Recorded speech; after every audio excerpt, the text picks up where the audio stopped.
vez más nos conectamos en esta etapa de pandemia y bueno, por suerte hoy tenemos una actividad que nos alegra mucho, que es darle lugar a la Sarib joven para que pueda expresar y mostrarnos sus experiencias quirúrgicas y discutir un poco con un panel de expertos nacionales como el doctor Daniel Martín, Marcelo Sass y Andrés Lasabe, por todos conocidos, y un panel internacional que lo compone el doctor Virgilio Morales Cantón y Mauricio Maya de Brasil, los dos también muy amigos y altamente conocidos por todos y que nos van a nutrir con sus comentarios y sus experiencias.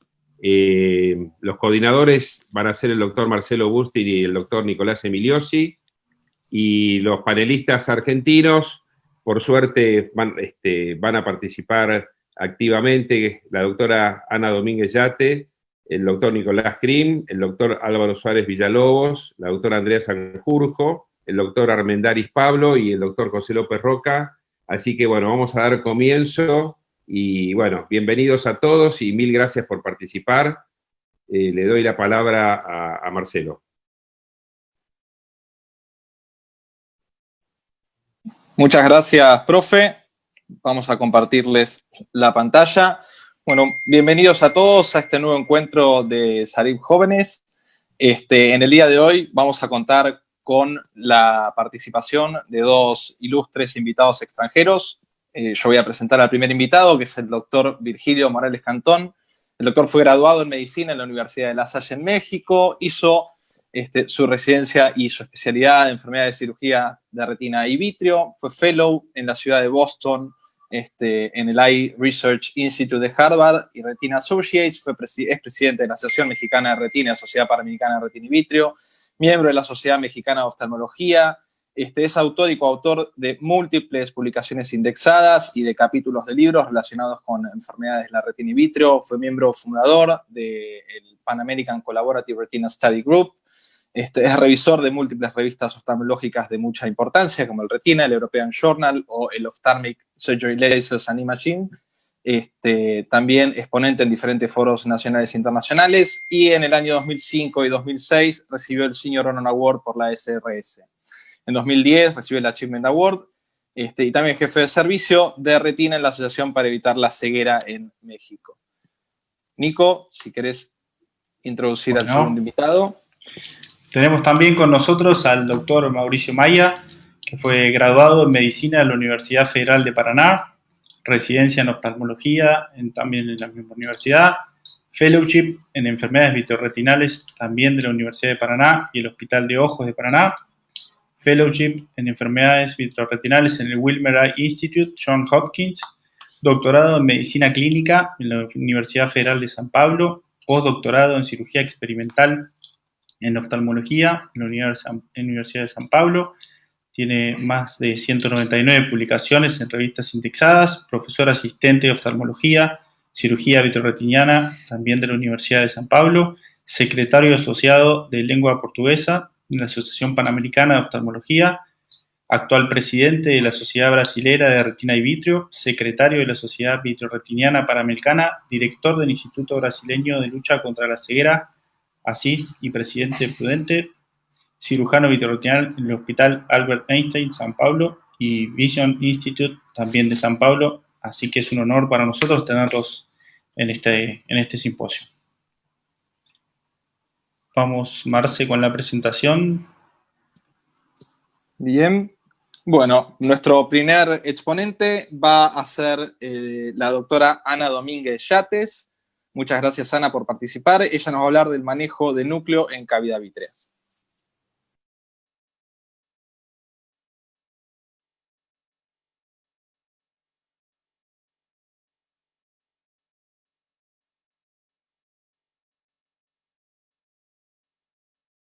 ¿Ahí se escucha? Sí, se te escucha, Ana. Bien, perfecto. Bueno, voy a hablar entonces sobre manejo del núcleo en cavidad vítrea. Los objetivos de esta presentación son conocer la incidencia y los factores de riesgo de la luxación del cristalino como complicación de la cirugía de cataratas, hacer un breve repaso de las técnicas quirúrgicas y conocer los factores que determinan el pronóstico en estos casos. Como causas que podemos encontrar en cuanto a la luxación del cristalino en la cavidad vítrea pueden ser secundarios a una cirugía de catarata, secundarios a un traumatismo o enfermedades del tejido conectivo. De acuerdo a los diferentes reportes, la incidencia de esta complicación en una FACO puede ser entre el 0,3 y el 1,1%, y va a depender de diferentes factores, como por ejemplo la edad del paciente, que nos hablan de una catarata más dura, una mala dilatación pupilar, la presencia o no de sinequias posteriores y pseudoexfoliación, que el paciente tenga una vitrectomía previa, la inexperiencia del cirujano, que el tipo de anestesia que se use durante la cirugía y el requerimiento de azultripán, que también hablan de la densidad de la catarata. Este es el caso de un hombre de 75 años que operamos por un desprendimiento de retina regmatógeno inferior en el ojo derecho y lo dejamos con aceite de silicón. Luego de 2 meses tenía una agudeza visual en el ojo derecho de movimiento de manos y en el ojo izquierdo 20-25 con un cilindro de 0,75 a 90. En la biomicroscopía se ve una catarata bastante densa, blanca, y en la ecografía la retina estaba aplicada bajo aceite de silicón. Entonces decidimos hacer una facovitrectomía del ojo derecho, y el cálculo de la lente lo hicimos en base a la ecometría del ojo izquierdo. El paciente refería que tenía buena visión previa al desprendimiento en ambos ojos. Esta es la cirugía. Primero saqué el aceite y después hice la cirugía de catarata. Primero las incisiones accesorias, tiño con azultripán, y en el momento en el que inyecto la sustancia viscoelástica en la cámara anterior, solamente con la presión del visco en la cámara, se ve cómo se luxa el cristalino completamente al segmento posterior.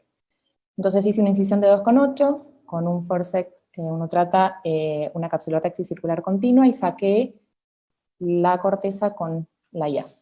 En el segmento posterior se ve el cristalino prácticamente entero sobre la mácula, luxado sobre la mácula. Con una cánula de dual bore puse perfluorocarbono a partir de la papila, siempre tratando de mantener la cánula dentro de la burbuja de perfluoro, con la intención de levantar el núcleo hasta el plano del iris. Ahí, bueno, es muy frecuente por ahí que el fragmento o el núcleo del cristalino se quede debajo del iris, entonces ahí me ayudé con un indentador para poder ponerlo en el eje pupilar y poder hacer la facomulsificación. En el segmento posterior hice una indentación de 360 para ver si había algún resto de cristalino o si había algún desgarro iatrogénico. Efectivamente en hora 6 se veía un resto bastante grande, y además, bueno, ese era el área donde estaba el regma inicial de la primera cirugía. Me parecía que había que hacerle unos disparitos de láser, no, me dejó más tranquila eso. Ahí se ve ese fragmento bastante grande. Entonces también ahí me estoy intentando con una mano, y con la otra sostengo la pieza de mano y el pedal en posición 2 para tratar de mantener la punta ocluida, para después terminar con el ultrasonido del fragmento. En ese momento, bueno, estoy sacando el perfluoro a partir en la papila, y después me voy a la interfase entre el perfluoro y el líquido para poder aspirar pequeños pedacitos de corteza, y termino de sacar el perfluoro. Nuevamente, una indentación en 360 para sacar pequeños restos, para controlar que no haya ningún desgarro iatrogénico, y también para completar un poquito el shaving en este paciente que, recordemos, había operado de un desprendimiento y era fáquico en el momento de la cirugía del desprendimiento. Bien. Bueno, entonces este paciente no le puse la lente porque yo en realidad lo que pensaba era que esta era una catarata secundaria al aceite de silicón. Entonces la colocación de la lente de 3 piezas en el sulco se hizo en un segundo momento. 3 años más tarde, el paciente lo vimos este año, estaba con la retina aplicada y una visión de 20-25 en ambos ojos. Entonces, ¿cuánto y cómo sacar estos fragmentos? En realidad, siempre que el paciente no tenga ninguna complicación, hay algunos reportes que avalan, o sea, que sostienen que hay que sacarlo en el mismo momento, y hay algunos otros reportes que avalan que se puede esperar a que el cuadro se enfríe más o menos aproximadamente 1 o 2 semanas. En este reporte del American Journal del 2013 se hizo una comparación con ambas conductas, y lo que se vio, se estudiaron 600 pacientes más o menos, y lo que se vio es que no hubieron diferencias en cuanto a la agudeza visual final y a la tasa de complicaciones. Entonces, Cuando decido qué técnica usar, en realidad lo que tengo que tener en cuenta es si hay complicaciones, qué tan grandes son los fragmentos, de qué instrumental o qué material dispongo yo para hacer la cirugía y la experiencia. Originalmente lo que se hace es, o lo que se hizo fue reservar el uso del faco fragmentador por una esclerotomía 20G para los pedazos más grandes y la cirugía microincisional con el vitrectomo de calibres más pequeños para fragmentos más pequeños. En este reporte, en el último, de la revista Retina del 2010, se publicó una serie de casos en los que a todos los pacientes se les hizo vitrectomía 25G y no fue necesario usar el faco fragmentador. Eso claramente habla de la mejoría en los equipos y en las puntas de vitrectomía. Es siempre de buena práctica usar perfluorocarbono para evitar el daño de la retina y muchas veces es necesario ayudarnos con la endoluz para acercar el fragmento hacia la punta del faco fragmentador o del vitrectomo por la repulsión que se genera. También está descrito el uso de la pieza de mano, del tip de la pieza de mano del faco sin el sleeve por una incisión de 20G para hacer faco en cavidad vítrea. Y con respecto a la técnica que les mostré, fue descrita en el 2013. Lo que se hace es, llenar la cavidad vítrea de perfluorocarbono hasta el plano del iris y por cámara anterior hacer la facoemulsificación. Esto siempre y cuando tengamos un núcleo entero, un fragmento grande, y obviamente la principal ventaja de esta técnica es que previene las complicaciones del segmento posterior. Y brevemente con respecto a los factores, al pronóstico de estos pacientes, si bien son pacientes que logran buenas agudezas visuales, hay reportes que dicen que el principal factor determinante del pronóstico es la presencia de enfermedades preexistentes oculares, claramente, pero también la presencia de, si se suscitan complicaciones como desprendimiento de retina, edema macular, glaucoma, van a determinar en el pronóstico final de estos pacientes. Como conclusión, si bien la luxación del cristalino como complicación de una cirugía de catarata es relativamente infrecuente, por la alta cantidad de cirugías que se hacen, es habitual encontrarnos con estos casos en el quirófano. Hay que tener en cuenta cuáles son las diferentes técnicas, en qué momento usarlas y cuál es la técnica apropiada para cada caso. Bien, muchas gracias. Felicitaciones, Anita. Muy linda la presentación y la cirugía. No sé si tenemos alguna pregunta del panel. Yo quería, no sobre el caso, sino una pregunta a nuestro panel. El caso espectacular, me encantó, lo manejaste muy bien, todo. Pero hemos visto muchas clases de luxación de cristalino y de cómo operarlos, todo. Pero en todas las clases que vi, hay un paso que no quedó en claro y hay dos conductas que le pregunto a los panelistas invitados sobre todo. La número 1 es, empiezo la vitrectomía, tengo los restos, hago una corevitrectomía, pongo perfluoro, saco el cristalino, saco perfluoro y después, antes de sacar la hialoides, saco los restos para sacar la hialoides. Ese es uno. Y el otro es, primero saco la hialoides con los restos y todo, y después pongo el perfluoro. ¿Cuál usa los del panelista? La opción 1, poner perfluoro con hialoides, o opción 2, poner el perfluoro sin la hialoides. Si puedo contestar yo de inicio es... Sí. Bueno, yo de hecho no pongo ni siquiera líquidos pesados cuando se va un núcleo para atrás, porque la verdad yo no creo, vaya, ¿cuántas veces no tocamos a la mácula con un flex loop o con cualquier instrumento y no nos da miedo? Y yo no creo que un resto de cristalino no es plomo que vaya a lesionar, yo no creo, nunca he visto que lesione la retina. Entonces, se va para atrás, pero lo vemos cuando se va, aterriza y cae en la superficie del polo posterior. Entonces, lo que yo siempre trato de tener es un faco fragmentador. Depende obviamente de la dureza del núcleo. Si es un cristalino de un paciente muy joven, pues obviamente sé que el vitrector va a poder hacer todo. Ese trabajo de Tarek Hassan, de que se puede con 25, seguramente sí se puede con 25 y se puede con 27. Sin embargo, ahí tenemos un problema que obviamente cuando ponemos a un vitrector, a una punta de vitrectomía, a tener que lidiar con un cristalino, pierde filo. Y una vez que acabamos, después de 20 minutos de estar, ya sabes, otra y otra y otra, el vitrector ya pierde filo y cuando quieres hacer la vitrectomía de la base del vitro estás con un vitrector ineficiente. Entonces, muchas veces, si es un paciente ya de 60 años o 50 a lo mejor, prefiero tener un faco fragmentador, tener una incisión calibre 20 y deshacerme del cristalino rápidamente. Me gustó aquí esta técnica, esa es muy buena, que pones, ahí sí pones líquido pesado para subirlo y a través de la incisión corneal hacer una facoemulsificación convencional. Iba yo a comentar esto del 25, el uso de líquidos pesados. Bueno, si pusiera líquidos pesados, respondiendo a tu pregunta, creo que primero yo lo que haría sería sacar el cristalino y después separar la hialoides. Perfecto. Una. Mauricio. Sí, obrigado por la invitación. Es una posición muy interesante de Virgilio, pienso que es muy, muy interesante, pero que yo sigo el camino 2. Me gusta más, después de estas complicaciones, ser el más rápido posible.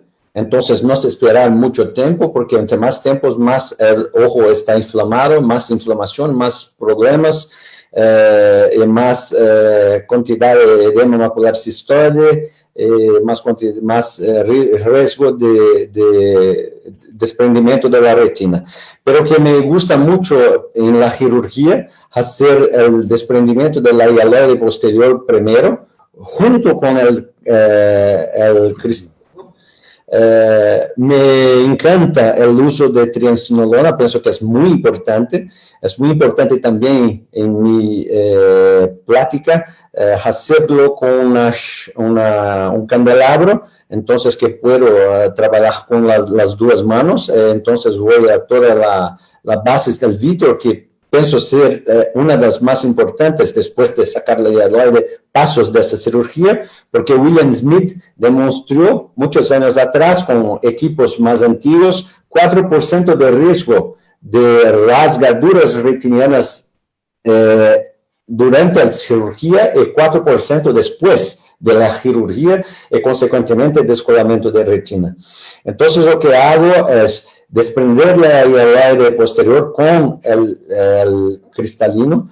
Después que hago esto, me encanta poner perfluorocarbono para la protección de la mácula. Tengo una opinión un poquito diferente. Pienso que el flujo en la cavidad de vitrea puede hacer con que el núcleo tenga una acción traumática por la fobia y podemos tener escotomas y problemas como esto. Y después de sacar toda la base del vitrio, que voy a usar vitriófago, si no hay un núcleo muy duro, o faco fragmentador, que es mi preferencia, porque casi todos los casos de luxación, con excepción de los pacientes con Marfan, tienes el núcleo muy duro. Para poner la lente intraocular, me gusta el primer paso en suco, como se presentó acá, pero que hoy mi preferencia es el uso de lente Acryos de Bausch & Lomb. Yo no tengo ningún interés comercial, estructurado con filo Gore-Tex, porque tenemos 4 posiciones de fixación, entonces la lente intraocular está más estable, y por tanto esa es mi preferencia por hoy. Entonces el camino 2. La última, nada más para no cortarle más, que desempate la sabe y listo. Así no queda empatado. Andrés. Bueno, gracias Dani. Mirá, yo voy a ser imparcial, me parece, porque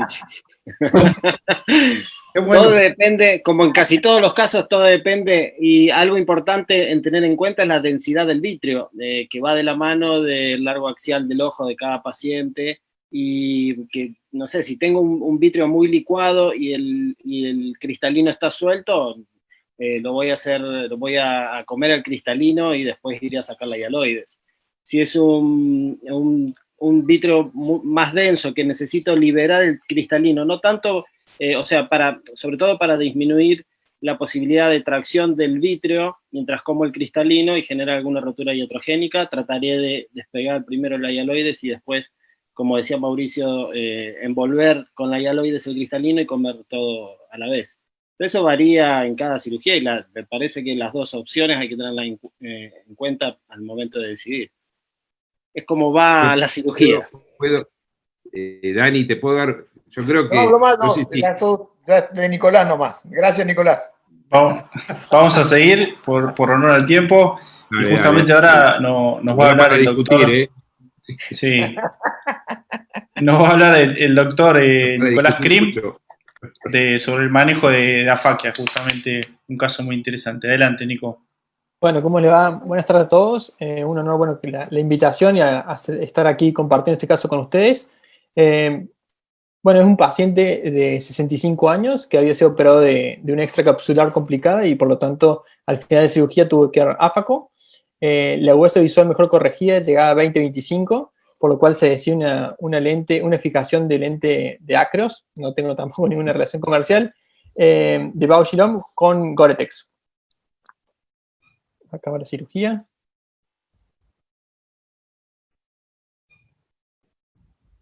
Lo importante aquí es hacer bien las marcaciones iniciales. Por ahí se decide usar, o por lo menos yo prefiero marcar con un plumón o con un fibrón al comienzo de la cirugía el 0 y el 180 grados.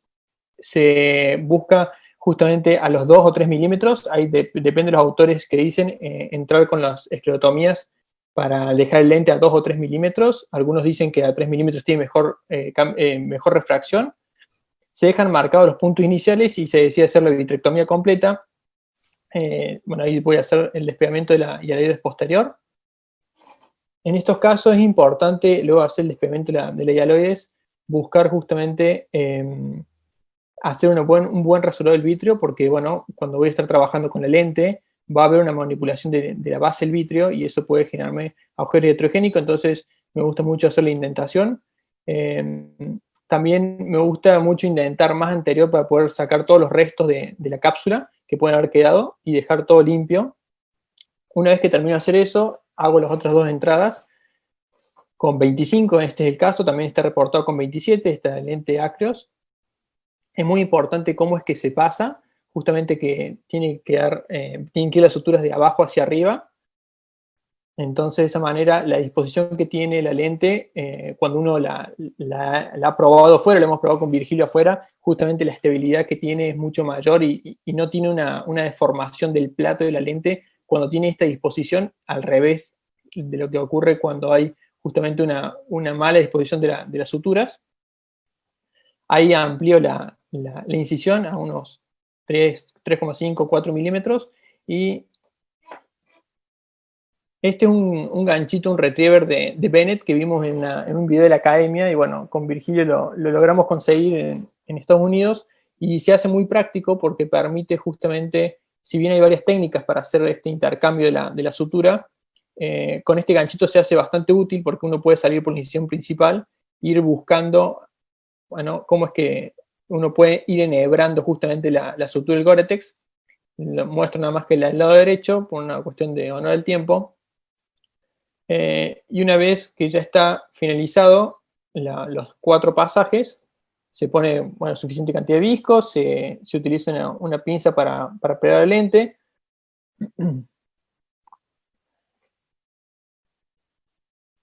Completo nuevamente. Llevo la lente a cámara anterior y bueno, la sitúo donde quiero que esté. Posteriormente lo que hay que hacer es buscar el centrado correcto de la lente. Para eso es muy importante primero ajustar un lado, que por lo general, bueno, yo elijo el derecho, pero bueno, es indiferente. Se deja bastante firme ese lado para que pueda tener suficiente tensión cuando vaya a ajustar el lado contralateral. Y ahí van a ver cómo la lente se termina acomodando. Si veo que está muy ajustado, libero y voy buscando justamente el centrado. La técnica esta me parece la más adecuada para el manejo de la fascia, como decía el doctor Mauricio Maya recién, porque tiene 4 puntos de fijación, es una sutura altamente resistente. Este, el Gore-Tex 8.0, se usa en cirugía cardiovascular desde hace muchos años. El uso en oftalmología es off-label, pero bueno, hay muchas cosas que son off-label en oftalmología y por ahí el uso está más que comprobado. Es importante integrar bien el punto. Yo me gusta hacer un punto 3-1-1. ¿Y por qué? Porque la sutura es tan resistente que se han descrito erosiones de la conjuntiva e incluso erosiones esclerales con parches esclerales. Entonces, bien, el material Gore-Tex, entonces, como le decía, es un material altamente probado en diferentes circunstancias, más que nada ambientales, y la aplicación en medicina son múltiples. Hay suturas de diferentes calibres y también mucho en mallas cardiovasculares. Con respecto a bibliografía, hay mucha bibliografía que habla sobre el uso del Gore-Tex. La primera fue en el año 2009, cuando Nottage lo usó para fijar justamente una lente el manejo escleral en una queratoplastia, junto con una queratoplastia penetrante. Como conclusión, me gusta esta técnica porque tiene muy buena estabilidad por los 4 puntos de fijación que decíamos. Es un material altamente resistente que incluso, como les dije, puede hacer erosiones conjuntivales e incluso esclerales cuando hay partes esclerales que, bueno, que se tienen que usar para cubrir las erosiones que se producen en la conjuntiva. Y hay mucha bibliografía que respalda el uso off-label. Entonces, bueno, cuando hay una afaquia, mi opción de primera instancia es esta, y creo que es una muy buena opción, muy bien documentada y comprobada. Muchas gracias. Excelente, Nico. Muy buena la presentación. Muchas gracias por compartirla. La verdad que se veía impecable el video. Vamos a escuchar ahora a los expertos qué reparos nos pueden dar sobre este caso y su resolución. ¿Puedo opinar? Sí. Sí, claro. Bueno, aquí yo creo que Mauricio y yo no vamos a tener ninguna cosa por qué discutir, porque él dijo que le gusta esta técnica. A mí, igual que a Nico, me encanta. Creo que es la mejor forma de recolocar un lente. Nico y yo, cuando estuvo acá en México, y ahora que sé que extraña los chilaquiles en el desayuno, bueno, Nico y yo hicimos un estudio. Muchas gracias, Nico, y lo hemos presentado en diferentes foros, comparando esta técnica con la técnica de Yamane, con un lente de Alcon, el MA60. Y bueno, resumiendo rápidamente esto, Nico podrá comentar un poco más, pero esta técnica, en efecto, como tiene 4 puntos de fijación, queda el lente, lo hicimos por VM, y este lente queda muy bien colocado, paralelo al plano del iris. Lo que nos puede pasar es lo que puso ahorita Nico, que si no tenemos mucho cuidado en el ajuste de las suturas, puede quedar un poco descentrado, o muy descentrado si lo hacemos muy mal. Pero la verdad es que ese descentrado no me preocupa tanto como la inclinación del lente, que se ve mucho más con la técnica de Yamane. Y aparte, a mí la técnica de Yamane me da cierto miedo, porque aunque en teoría vamos a cauterizar el asa del lente y vamos a hacer como un bulbito, una parte más redondeada, para que no se introduzca por el túnel que tuvimos que hacer. La verdad es que ese túnel es más ancho porque tuvimos que pasar una aguja por ahí.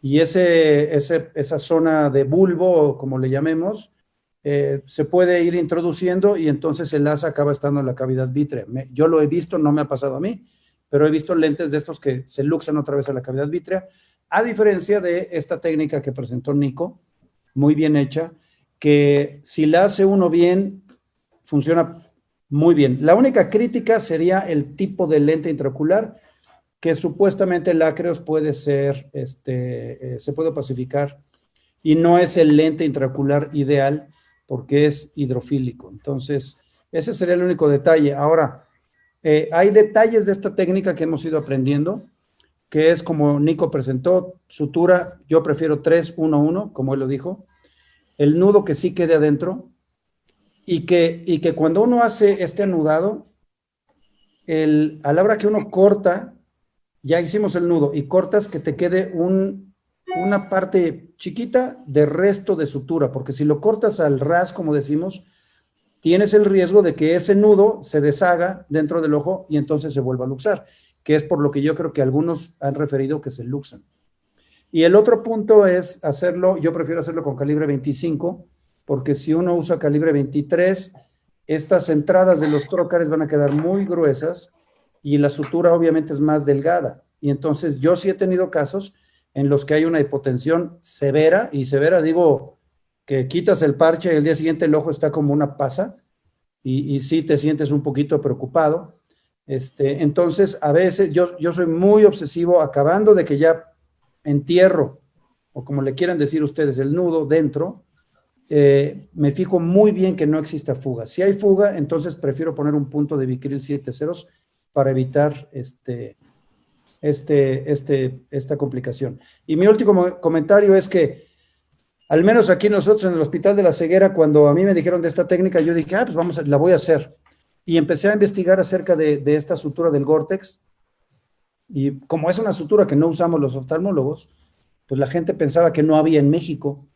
Y es muy sencillo, nada más hablas con algún amigo que sí lo use, un cardiólogo, un cirujano cardiovascular, consigues quien lo tenga, y seguramente en cualquier país no cualquier país, pero muchos países del mundo, tenemos esta sutura. Entonces, cuando la empezamos a usar, los de segmento anterior del hospital decían, ¿y cómo la conseguiste? Porque en México no hay. Claro que sí hay, lo único que pasa es que tienes que tocar la puerta para que te vendan esta sutura.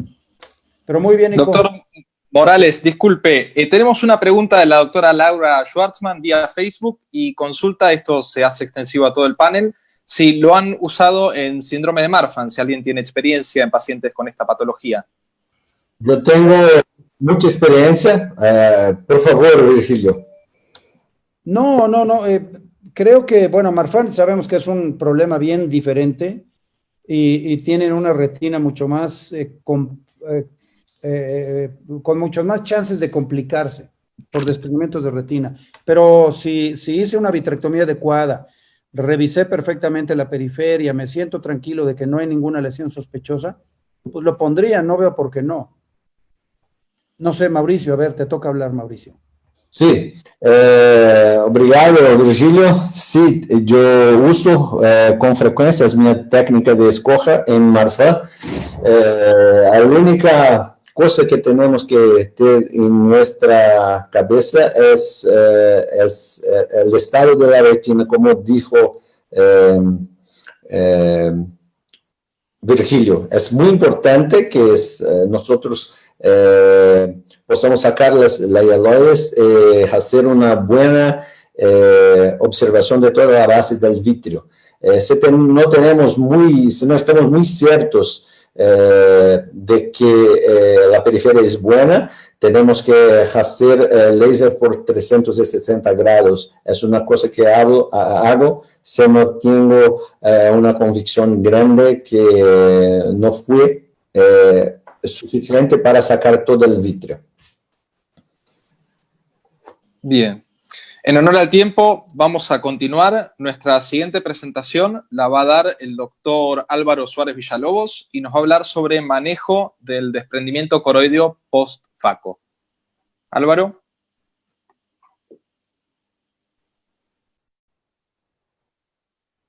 ¿Se logra ver ahí? Perfecto. Perdón. Bueno, buenas tardes a todos. Antes que nada, es un placer y es un honor poder participar en este meeting de la SARIP. Voy a hablar un poco, cuando me dieron este caso del manejo de desprendimiento coroideo post-FACO, primero estaba en una disyuntiva porque estaba pensando cómo encarar la presentación desde un desprendimiento coroideo post-FACO en esta era que con las microincisiones generalmente ya no se ven.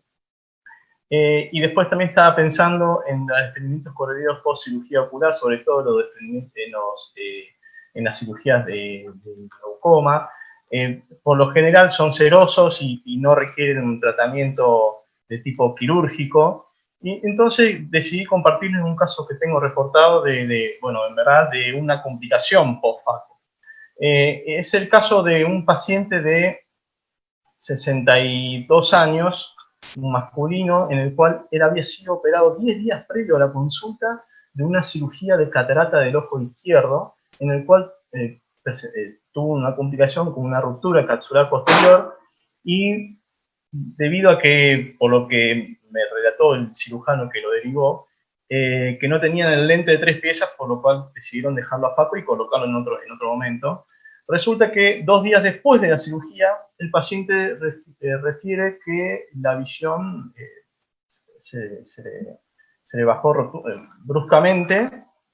Entonces, cuando lo revisamos 8 días después de todo esto, la agudeza visual del ojo derecho estaba conservada, el ojo izquierdo tenía una visión luz, discriminaba colores, la presión del ojo derecho se encontraba bien, la del ojo izquierdo estaba en atonía, el ojo, la biomicroscopía en el ojo derecho presentaba un cristalino NO2, NC2P4 en clasificación de LOX, y del ojo izquierdo se encontraba áfaco el paciente, se podía observar bien la rexis anterior conservada, pero vitrio en cámara anterior.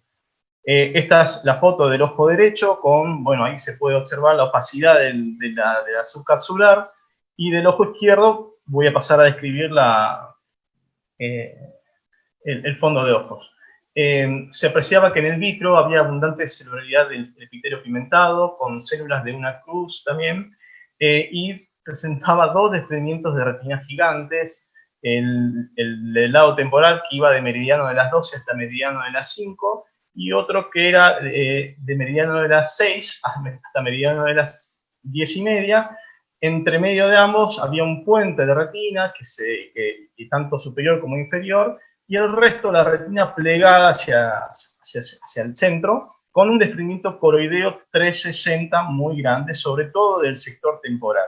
Entonces, bueno, es mi primer desprendimiento de retina de tipo desprendimiento de retina gigante. Entonces, bueno, me vino doble en un ojo encima. Dije, bueno, ¿cómo voy a abordarlo? Pensé cómo voy a abordarlo. Dije, está en atonía el ojo. Pensé en colocarle un cerclaje crear para darle tono, y a la vez no muy indentado para evitar deslizamientos posteriores, y realizar un drenaje sobre el desprendimiento coroideo, sobre el área más elevada.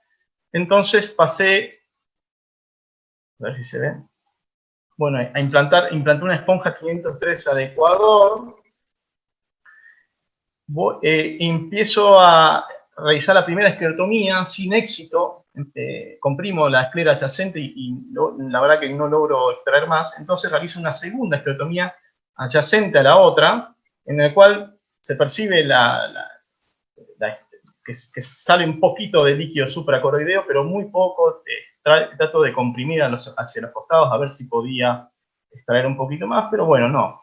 La verdad, sin mucho éxito. Entonces pensé en usar los 2 trócares a la vez para darle tono al ojo, como voy a mostrar acá, a 3 milímetros, y no solamente para darle tono, sino también para ayudarme con las cuchillas para atravesar el desprendimiento coroideo. Acá se puede ver en esta maniobra cómo me ayudo con una cuchilla para ayudar a que pueda ingresar más hacia la cavidad vítrea, y luego de realizar esto, al colocar la infusión, realizo lo mismo sobre el lumen del trócar para asegurarme que se encuentre adentro. No tenía una cánula de 6 milímetros, no lo tenía. Y bueno, y procedí a realizar el resto de la cirugía, que bueno, es muy larga, no quise aburrirlos, hubiera sido interesante igual. Pero bueno, después buscando lo que es toda la evidencia en cuanto al desprendimiento coroideo, las causas, hay relativamente poca últimamente de las cirugías, de las microincisionales, se ven en pequeña cantidad y muy periféricas y se resuelven espontáneamente, por lo cual los mecanismos son 4, el hidrostático, el inflamatorio, el neoplásico y asociado a esferas anormales, en lo que se ven sobre todo en los pacientes que tienen postoperado de cataratas o de de cirugías de glaucoma o los desprendimientos de retina, el mecanismo es de tipo hidrostático por una hipotensión ocular, una hipotonía ocular. Esto genera como una atracción hacia el centro de la coroides, alterando la permeabilidad de los vasos supracoroideos. Eso aumenta la presencia de proteínas en el espacio intersticial, eso aumenta la presión oncótica, y no solamente eso, que sino también tiende a producir un desprendimiento del cuerpo ciliar, el cual disminuye también la producción de humor acuoso, con lo cual resulta ser un círculo vicioso. Entonces, generalmente los casos post-faco o post-glaucoma resuelven, los serosos resuelven espontáneamente, algunos hay que drenarlos, y en caso, los hemorrágicos, a veces cuando son muy grandes, o en vellos sobre todo, requieren un drenaje. Y dentro de los factores de riesgo son la miopía, la hipermetropía, sobre todo en las cirugías con pacientes muy hipermétropes, sobre todo por la redundancia de esclera que presentan, en casos de afaquia, como este caso, por el vitrio que se va hacia adelante, hacia el segmento anterior. En pseudofacos se ha descrito en pacientes con cirugías de glaucoma pseudofacos. Si comparamos con los pacientes fáquicos, es más frecuente observar en edades adultas, pacientes hipertensos, también en cirugías extracapsulares, que cada vez se hacen menos, y cuando se usan hipotensores sistémicos previos a la cirugía. Esta es la presentación de hoy. Muchas gracias. Muy bueno, Álvaro, te felicito por este caso desafiante, y bueno, nos gustaría conocer la experiencia y el manejo en estos casos tan complejos. Andrés, Bastián. Déjame, yo hago un comentario y enseguida le pido a Mauricio y a Virgilio que nos comenten. Álvaro, te felicito por el caso, porque son los casos desafiantes que nos enfrentamos todo el tiempo los cirujanos de vitrio y retina, pero por eso es importante estos encuentros de los viejos y de los jóvenes, ¿no? Como armamento del cirujano de retina siempre es bueno tener un trocar de 6 milímetros para pasar por esas coroides o esas situaciones de desprendimiento coroideo, y si no lo tenés, lo ideal hubiera sido a lo mejor poner un mantenedor de cámara, que lo lográs con el mismo infusor del 23 o el 25 que ibas a utilizar. ¿Sabés? Con un bilance le pones el mantenedor, lo hipertensás y después pones el trocar. Habitualmente, bien lo describiste, por hipotensión se dan esos desprendimientos coroideos. O sea que el cirujano de faco, desesperado, empezó a trabajar o a tratar de sacar lo que pudo, enganchó el vitrio y generó el desprendimiento de retina agudo que se dio en los días. Y eso generó la hipotensión.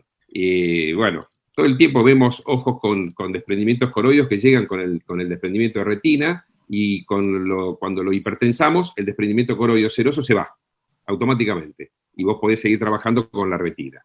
Pero bueno, es un caso desafiante y es un caso complejo, pero tomá el consejo de poner el mantenedor de cámara, que no es necesario que sea un mantenedor preciso, sino que el mismo infusor del trocar lo podés utilizar para hipertensar. No sé, Virgilio, ¿qué opinión tenés? Bueno, si me dan la palabra, sé que Daniel quiere también hablar. A ver, brevemente voy a tratar de comentar. Totalmente de acuerdo con lo que dice Andrés, yo creo que ya dio la pauta de cómo solucionar mejor estos casos. Creo que solamente podría comentar que a veces, o yo siempre trato, no a veces, sino casi siempre trato, cuando es un desprendimiento seroso de coroides, trato de entrar a 4 milímetros, digo, en un caso como este que es áfaco o pseudofaco, a 4 milímetros, entrar con el trocar, pero no hasta lo que yo pensaría que es la cavidad vítrea, sino entrar parcialmente, porque muchas veces estos coroideos llegan hasta la obra serrata, y a través del mismo trocar se va a drenar todo. Claro, siempre teniendo una presión positiva, como dice Andrés, a través de un mantenedor de cámara anterior. Que si no tiene un mantenedor de estos diseñados perfectos, pues es lo mismo, es un trocar de los que usamos calibre 25 y con eso lo pones en la cámara anterior, presurizas el ojo, le das presión para que a la hora que entras con el trocar drene por ahí. Y bueno, nada más eso. Sí, también le puedo decir una pequeña... ¿Me escuchan? Sí. Yo soy amante de las luces de candelabro y cuando voy a hacer un drenaje de un coroidio y quiero ir viendo también lo que pasa por afuera y lo que pasa por dentro, coloco un candelabro. Hay un tema central que vos marcaste, Álvaro, cuando vos entraste inicialmente con el bilance, así como a ciegas para intentar, hoy con los trócares que tenemos, ya sea valvulados o no valvulados, como recién marcó Virgilio, si aparece un drenaje, es un drenaje mucho más controlado a través del trócar que a través de una pequeña esclerotomía con un bilance. Porque con el bilance a ciegas haces una descompresión brusca, más hipotensión, más desprendimiento de retina y más complicación intraoperatoria. Por eso siempre es muy bueno, como recién marcó Virgilio, colocar un trócar, obviamente a 15 grados, no a profundidad total, preferentemente no valvulado, que tengas, idealmente un 23G, para hacer un drenaje, pero con un candelabro además, para poder ir viendo qué es lo que está pasando, ya que esto fue una complicación de un cirujano en el segmento anterior, medio desesperado, que generó el coroyo y el desgarro gigante. Sí, mi experiencia, amigos, pienso que igual a todos ustedes, pienso que el candelabro es importante cuando es posible tenerlo.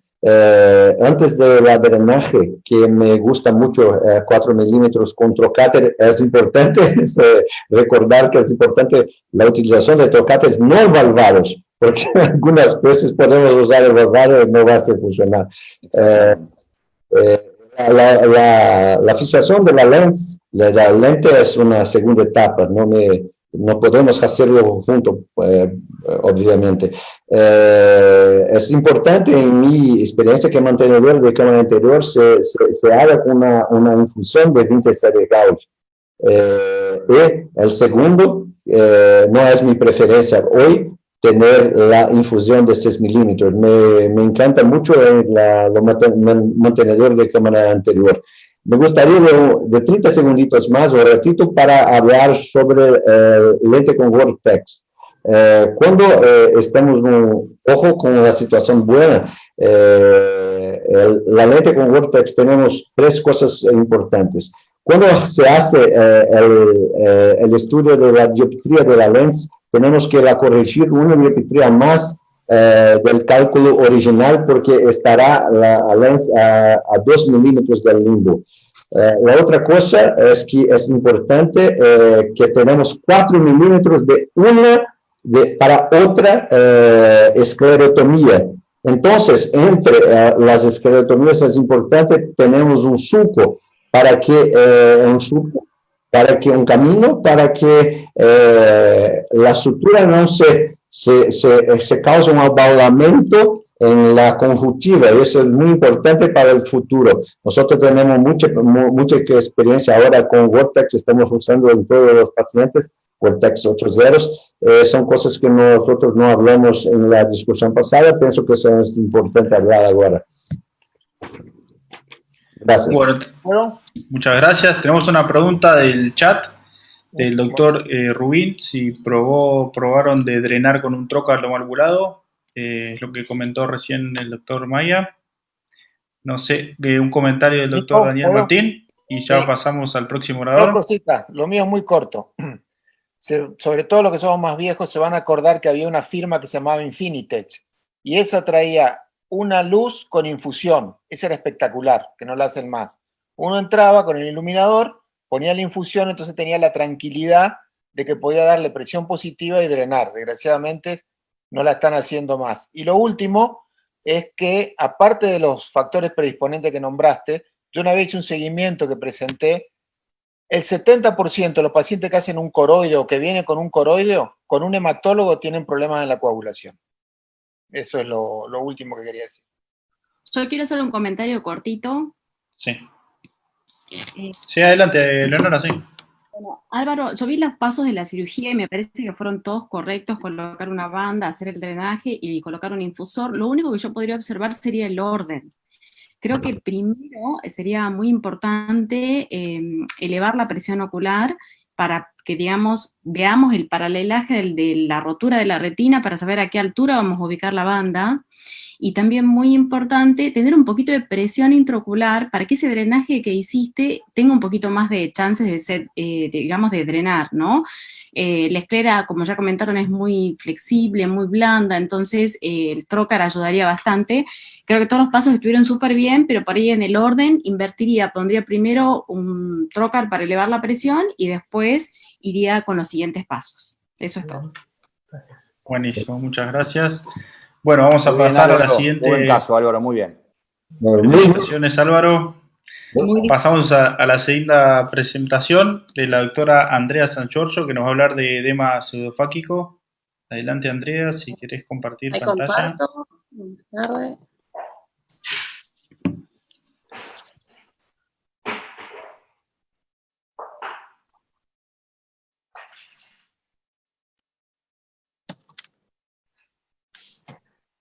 No me está iniciando la presentación. Ahí está. Ahí se ve bien. Bien, yo les voy a hablar sobre el edema macular pseudofáquico. Voy a presentar un caso clínico, un paciente de sexo masculino de 73 años que consulta por disminución paulatina de su agudeza visual en su ojo derecho, que era su ojo único. Como antecedente personal patológico de importancia, es un paciente glaucomatoso que usa una combinación de timolol y dorzolamida. Se hizo un examen oftalmológico completo y se decidió hacer la cirugía de cataratas en su ojo derecho el 26 de septiembre del año pasado. La cirugía cursó sin complicaciones y presentó un buen pronóstico, un buen progreso postoperatorio. A la quinta semana, alrededor del postoperatorio, concurre por disminución brusca de la agudeza visual y en el fondo de ojo se ve el edema macular. Se realiza el OCT, en el cual se confirma el síndrome de Ibringas. La conducta que tomamos sobre este paciente fue comenzar con este esquema terapéutico y se controló de manera cercana para el ajuste de su medicación antiglaucomatosa. Al 19 de diciembre, consulta nuevamente por mayor disminución de su agudeza visual, hicimos una consulta entre colegas y decidimos hacer una inyección de sustancia antiangiogénica, bevacizumab en este caso, en su ojo derecho. Al mes de la inyección, el paciente tuvo una mejoría de su agudeza visual muy notoria. Continuamos con este esquema terapéutico y con los controles periódicos. Con respecto a los tratamientos de primera línea, tenemos para usar AINES tópicos, los cuales son muy seguros y eficaces para prevenir el edema macular pseudofáquico, los corticoides tópicos que controlan la información, y off-label se usan los inhibidores de la anhidrasa carbónica, la acetazolamida, vía oral. En cuanto a tratamientos de segunda línea, son las inyecciones. Tenemos inyecciones de corticoides, la triamcinolona, subtenoniana retrovulvar intravítrea. Está demostrada que es eficaz, pero muchos trabajos hablan sobre una remisión del edema. Normalmente se suelen ver esos casos entre la semana 6 y 3 meses de tratamiento. Hay un artículo muy especial que dice que de 21 casos que ellos tuvieron, solamente 2 hicieron recaídas y hacen hincapié en que hay que hacer una buena técnica, sugiriendo hacer subtenoniana con una aguja larga de un calibre grande, importante. En cuanto a la aplicación de desametasona intravítrea, los Surdex, hay unos trabajos muy interesantes, los de Episodic, que hablan de un muestreo de 50 pacientes en el cual fueron refractarios los tratamientos de primera línea que se hizo Osurdex. La mitad presentó mejorías y la mitad necesitó una segunda dosis para una recuperación. En cuanto al segundo grupo de Episodic 2, juntaron 100 pacientes de diferentes causas de edema macular. ¿Qué quiere decir? No solamente secundarios y cirugías de cataratas, sino edema macular secundarios a desprendimientos de retina, de las vitrectomías de desprendimiento de retina, vitrectomía por membrana epirretinal, cataratas con vitrectomía, y hicieron Osurdex. Estos obtuvieron otros resultados, 1/3 mejoraba, 2/3 no, necesitaban una reinyección, y así sucesivamente. Pero como conclusión del segundo estudio, sacaron que el 100% respondían a dexametasona, nada más que a los 6 meses hacían una recaída, tanto anatómica algunos, y otros funcionales y o funcional. En cuanto a las inyecciones de antiangiogénicos, son controversiales porque algunos autores dicen que tienen mucha eficacia, otros la eficacia es sustancial, ya que mejora la anatomía, pero no mejora, por ejemplo, la función, y hay otros que directamente no presentan mejoría ni funcional ni anatómica. Con respecto a las inyecciones de infliximab, el infliximab, lo que teníamos era un grupo de 7 pacientes que eran, se intentó los anti-VEGF y no anduvo, y que se probó el infliximab intravitreal y generó buena respuesta en todos esos pacientes, pero se describió como efecto adverso la retinotoxicidad. En cuanto a las inyecciones subcutáneas de interferón alfa 2, hay un estudio que salió hace poco, que inclusive lo presentaron para leer en la SARIP, sobre este medicamento para el edema macular secundario a cirugía de catarata, que se hacían inyecciones subcutáneas, una por día durante 4 semanas, y después se iban separando, cada 2 días, cada 3 días, cada 4 días, hasta lograr el mayor intervalo sin colocación de inyección, pero sin que vuelva el edema. Dice que en promedio eran 22 meses, hubo pacientes que hasta se trataron hasta 112 meses con inyecciones, y el periodo máximo entre una inyección subcutánea y la otra fue de 8 días. O sea, es un tratamiento muy largo y solamente en 3 pacientes a los 2 años se pudo detener las inyecciones. Y como efecto adverso presentaron el 85% de síntomas gripales, pero después presentaron otros efectos adversos como leucopenia, depresión, artralgia, entre otros. A pesar de que tuvo buena respuesta al tratamiento, porque solamente un caso no anduvo, era un tratamiento muy prolongado y con efectos adversos importantes. Y en cuanto a la vitrectomía, se puede plantear, por ejemplo, si hay ruptura de cápsula posterior, vitrio en cámara anterior, reconstruir el segmento anterior, se puede plantear inclusive hacer la vitrectomía con un peeling de la membrana limitante para ayudar más a la resolución del edema, entre otras maneras de manejar este edema. En cuanto a un resumen, hay que tener en cuenta de que hay que individualizar cada caso. Lo más certero sería intentar prevenir este edema con el uso de AINES, que en realidad no tiene una indicación precisa para eso, pero sería más seguro posponer las inyecciones, por ejemplo, hasta esperar 3 meses si no hay una resolución espontánea o con los AINES se mejore. Hay que individualizar cada caso, todos los estudios que hay son de muy pocos pacientes, tienen estudios que difieren en el muestreo y en la selección de casos, y hay personas que tienen, estudios que tienen mayor eficacia con tal medicación y otros totalmente opuestos, así que yo creería que hay que individualizar cada caso. Bueno, esta es la bibliografía. Muchas gracias. Muy bueno, André, muchas gracias. La verdad que una búsqueda bibliográfica muy extensa. A propósito de la consulta que fue haciendo el doctor Novoa, del por qué decidieron hacer antiangiogénicos antes que corticoides, vamos a consultarle al doctor Maya. ¿Cuál es su experiencia, doctor, con el uso de antiangiogénicos? Si los ha usado, ¿cuándo ha decidido usarlo? ¿O cuál es su conducta para tratar estos casos? Sí, pienso que la charla fue muy buena, pero que es importante recordar que el 90% de los casos de Irvine Yas se regriden espontáneamente. Me gusta el antiangiogénicos en pacientes con glaucoma en fase muy avanzada, pero que es importante que nosotros nos acordemos que el uso de antiangiogénico que fuera ya demostrado por todos muchos grupos de investigación, como PACORES, todos nosotros, que el efecto es muy fugaz, es muy rápido. Entonces, me reservo los casos de glaucoma muy importante. El mejor tratamiento para edema macular cistoide es el esteroide, o triamcinolona, o en pacientes, sobre todo que fueron vitrectomizados, que tengan una half-life, media vida de la droga en la calidad de vida más pequeña, el uso de Ozurdex. Es importante para casos recurrentes que nos miren en la base del vitrio, porque muchas veces la lente intraocular tiene vitrio en adherencia que está se produciendo las citoquinas de una forma muy importante. Entonces, si tenemos tracciones, es importante que vamos a la vitrectomía en derecho para hacer la resolución de casos como ese. En este caso, elegimos usar el anti-VEGF en primer lugar porque el paciente por su tratamiento antiglaucomatoso, por no agregarle un factor de riesgo a su glaucoma. En segundo lugar, le planteamos al paciente que eso no tiene una indicación precisa, que podamos pedirlo por la obra social, y por una cuestión de costos el paciente también no podía acceder.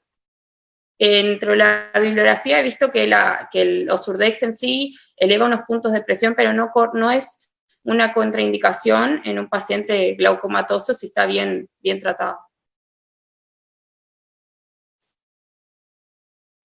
Bien, doctor Virgilio o alguien del panel nacional, ¿quieren hacer algún comentario? Sí, si quieren hago rápido un comentario. Sí. Este edema macular es bien complicado, como ya dijo Mauricio, de tratar.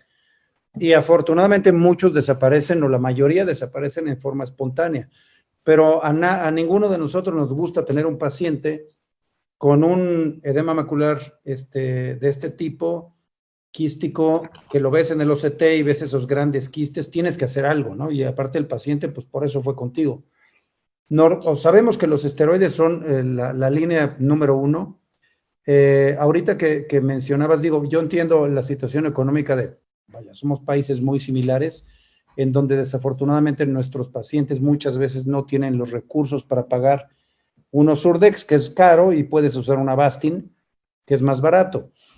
Pero si hay el riesgo de glaucoma en el paciente, o ya lo conoces como potencial paciente que puede subir la presión, desde hace mucho tiempo yo aprendí que haces una prueba terapéutica antes de inyectar o triamcinolona o el Osurdex, que es darle gotas de prednisolona cada 3 horas, y lo ves en, no sé, una semana. Si ese paciente sube la presión, quiere decir que es de ese 30% que es respondedor a esteroides. Y si no sube la presión, pues con mucho más tranquilidad vas a poder inyectar un Osurdex o una triamcinolona si tú quisieras, ¿no? Marcelo, ¿puedo hacer una pregunta? Sí, cortita, Doc, que estamos justos de tiempo. A nuestro presidente y también a Andrés y Andrés. Sí. ¿Qué medida toma uno, o sea, en un paciente que tuvo un edema macular cistoide en el ojo derecho y va a operar el ojo izquierdo? ¿Qué medida preventiva toma? Y punto 2, hay una controversia en la bibliografía con respecto a cuánto tiempo manejar el corticoide tópico en un paciente que uno opera de FACO para evitar eventualmente un cistoide. ¿Qué tiempo lo manejan posoperatorio y qué hacen con el ojo contralateral en un paciente que tuvo un Irving gas en el ojo derecho y opera en el ojo izquierdo? Yo habitualmente a un paciente que manifestó un Irving gas, al ojo contralateral le doy el esteroide y el no esteroide previo, y le mantengo el esteroide por más tiempo, habitualmente 3 semanas mínimo, y lo dejo por lo menos un mes con el no esteroide, o sea, lo continúo en el tiempo. Eso es lo que habitualmente hago. Y yo trato en lo posible, si es una catarata estándar, debutante, que no tuvo edema ni nada, también le dejo un poquito más de tiempo el no esteroide. O sea, habitualmente doy 15 días de esteroide y lo dejo con 3 semanas de no esteroide. O sea, básicamente lo que hay que hacer es prevenir, pero como dicen tanto Mauricio como Virgilio, esto tiene en general autocuración. El problema es cuando se cronifica y empieza a no responder al tratamiento. Entonces, ahí primero y principal, ver que no haya alguna complicación que la estamos perdiendo y que se tenga una solución quirúrgica, esas mechitas de vitrio, sabiendo sobre todo si se nos rompió la cápsula. El problema es cuando llega el paciente que fue tratado por otro colega y no podemos ver bien esa posible complicación. Entonces hay que estudiarlo bien, dilatarlo y estudiar muy bien a ver cuál es la situación del vitrio anterior. Y bueno, y ante la no posibilidad de respuesta, la existencia del corticoide subteroniano. Esa es mi línea de conducta, y después en base a eso voy resolviendo. Yo particularmente creo que no he tratado nunca con antiangiogénico un edema de este tipo. El tema es, como dice claramente Virgilio, la tolerancia y la posibilidad de que haya la respuesta al corticoide con respecto a la presión. Entonces, si es un paciente que ya tiene glaucoma y tiene un daño importante de nervio, a lo mejor ahí hay que considerar la inyección del antiangiogénico para evitar el corticoide, ¿no? Pero perfecto. Bueno, de esto da para discutir. Yo haría hincapié en la importancia de la prevención del edema macular cistoide, que aumentó notablemente desde la incorporación del OCT, que se empezó a ver, pero cuando se hace sintomático sí es un problema. Y sí está demostrado que el 50% de los pacientes no diabéticos pueden reducir la probabilidad de aparición de edema macular cistoide postoperatorio con el tratamiento preoperatorio de no esteroide, de Bromfenac o Nevanac o algún medicamento no esteroide. Y otra cosa que también quería acotar es, concuerdo también con Andrés y con lo que se dijo, que el tratamiento debería estar fundamentalmente orientado al uso de corticoides, ya que muchas veces no se encuentra la patología subyacente, pero sí se sabe que es un proceso inflamatorio crónico que desencadena la inflamación, y el hecho está también en una angiografía, porque si es un paciente diabético que aparece a los pocos días o a las pocas semanas con un edema ocular, se debe diferenciar del cistodio, y una de las formas es este gran componente inflamatorio que genera la hiperfluorescencia del nervio en la angiografía, lo que lo diferencia de un paciente diabético. Perfecto. Bien, disculpen, por honor al tiempo vamos a continuar con la siguiente presentación. El doctor Pablo Armendáriz nos va a hablar de endoftalmitis postquirúrgica. Bueno, gracias Marcelo, ¿se escucha? Perfecto, Pablo. Bueno, voy a hablarles de endoftalmitis postquirúrgicas. Cuando uno piensa en endoftalmitis postquirúrgica, lo primero que se nos viene a la mente es una cirugía de cataratas que hizo una infección intraocular. Pero bueno, no les voy a mostrar un caso de estos, sino que les voy a mostrar un caso que es, digamos, diferente, de manejo diferente, y que a su vez tuve una pequeña complicación en el proceso de resolución que, bueno, que lo hace un poquito más interesante. Este es un paciente, un hombre de 40 años de edad, que a los 10 años de edad tuvo un trauma ocular y tuvo una cirugía de cataratas, ¿sí? En 2018 le realizaron una trabeculectomía en ese mismo ojo, y como antecedente más cercano, en febrero del 2020, tuvo una revisión de la ampolla, ¿sí? Y le colocaron inyección de 5-FU. El paciente cayó justo en la cuarentena, ahora el 24 de abril del 2020, con dolor ocular de 14 días de evolución. El paciente me refería que realmente notaba disminución de la visión, pero como era un ojo que no veía tan bien, lo que más le llamaba la atención era el dolor ocular y el enrojecimiento del ojo. Esta es la imagen del segmento anterior, se ve una gran inflamación, edema de córnea, un hipopion, y fíjense la ampolla, acá sí no sé si logran ver el cursor, pero la ampolla se ve totalmente avascular, necrótica, y si vemos el segmento posterior ya está comprometido a nivel ecográfico. Entonces, ese mismo día que llega a la fundación, decidí operarlo inmediatamente, yo estaba en quirófano, entonces comenzamos la cirugía. Fíjense la ampolla totalmente necrótica, coloco un trocar, y lo primero que realizo es una vitrectomía en seco, colocando en la aspiración del vitrectomo una jeringa, y cortando y aspirando, siempre controlando bien el tono del ojo, tomamos la muestra de vítreo en seco, ¿no? Luego con una cánula de doble vía, de aspiración e irrigación, limpio bien toda la cámara anterior, todo ese contenido purulento que tiene en la cámara anterior, con los restos de fibrina, trato de dejarla lo más limpia posible. El paciente tiene un edema de córnea importante, por lo cual la visualización no era muy buena, así que lo que decido hacer es sacar el epitelio. Lo que sí veía es que la lente intraocular parecía estar en el bag, y estaba bien centrada, así que la veía en buen estado, por lo cual decidí tratar en lo posible de no tocarla. Voy a hacer la vitrectomía central, trato de hacer una vitrectomía en media periferia, y en este caso trato de hacer la mayor cantidad de vitrectomía que puedo, trato de sacar la hialoides, y ahí veo cómo traccionando, no siendo tan brusco con la tracción, logro despegar la hialoides, y lo que tenemos que tener cuidado en estos casos es que ese despegamiento de la hialoides no provoque roturas periféricas y iatrogénicas, por lo cual tenemos que ir despacio cuando aspiramos. Tratamos de hacer la vitrectomía lo más amplia posible. A mí me gusta siempre en estos casos tratar de sacar todo el vitrio que yo pueda, ¿sí? Hay algunos cirujanos que prefieren no despegar incluso la hialoides, a mí me gusta tratar de despegar la hialoides.